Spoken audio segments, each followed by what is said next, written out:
Hello everyone.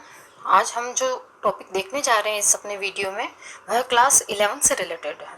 देखिए, class 11th के में जो विश्व इतिहास के कुछ विषय अपनी पुस्तक है उसका जो फर्स्ट चैप्टर है वह है प्रारंभिक समाज।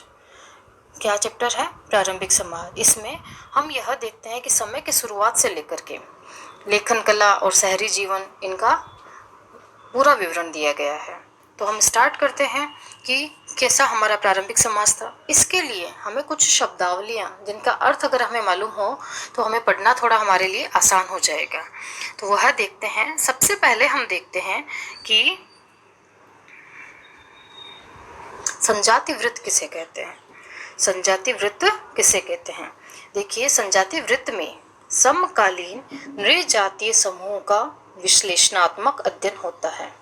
हम किस शब्द का अर्थ देख रहे हैं? संजाति वृत्त शब्द का अर्थ देख रहे हैं कि संजाति वृत्त में नृजातीय समूहों का विश्लेषणात्मक अध्ययन होता है। इसमें उनके जैसे रहन सहन, खान पान, आजीविका के साधन क्या थे या उन्होंने किन किन प्रौद्योगिकी का प्रयोग किया था, इन सब की जांच की जाती है। इसमें हम देखते हैं स्त्री और पुरुष दोनों की भूमिका कैसी थी, उनके कर्म कांड, रीति रिवाज, राजनीतिक उनकी जो संस्थाएं थी उनके बारे में, और उन्होंने किन सामाजिक रूढ़ियों का उपयोग किया था, इन सब का अध्ययन किसमें किया जाता है? संजाति वृत्त में किया जाता है। तो संजाति वृत्त का अर्थ हमने समझा। अब हम आगे देखेंगे। देखिए, संजाति वृत्त हम समझ चुके हैं। अब आगे हम देखते हैं मानव विज्ञान क्या है। मानव विज्ञान एक ऐसा विषय है जिसमें मानव की संस्कृति तथा मानव जीव विज्ञान के उद्विकासीय पहलुओं का अध्ययन किया जाता है। मानव विज्ञान से हमारा तात्पर्य मानव संस्कृति तथा मानव जीव विज्ञान के जो उद्विकासीय पहलू है, कैसे मनुष्य का उद्भव हुआ है, इन सब का अध्ययन मानव विज्ञान में किया जाता है। नेक्स्ट शब्दावली हम देखते हैं, वह है प्राइमेट। प्राइमेट कौन थे, क्या थे? तो इसकी जानकारी हम लेते हैं। प्राइमेट जो है वह स्तनपायी प्राणियों के एक अधिक बड़े समूह के अंतर्गत एक उप समूह है। तो साधारण शब्द में प्राइमेट क्या है? प्राइमेट एक उप समूह है। किसका? स्तनपायी प्राणियों के एक समूह का। इस प्राइमेट उप समूह में देखिए वानर भी शामिल है, लंगूर भी शामिल है और मानव भी शामिल है। इनके शरीर पर बाल होते हैं।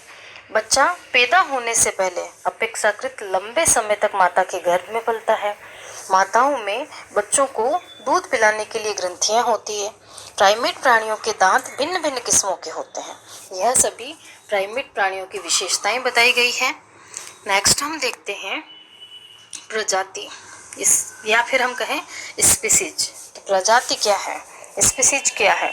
जीवों का एक ऐसा समूह जिसके नर और मादा मिलकर बच्चे पैदा कर सकते हैं और उनके बच्चे भी आगे प्रजनन करने में अर्थात संतान उत्पन्न करने में समर्थ होते हैं। नेक्स्ट हम देखते हैं जीवाश्म क्या है।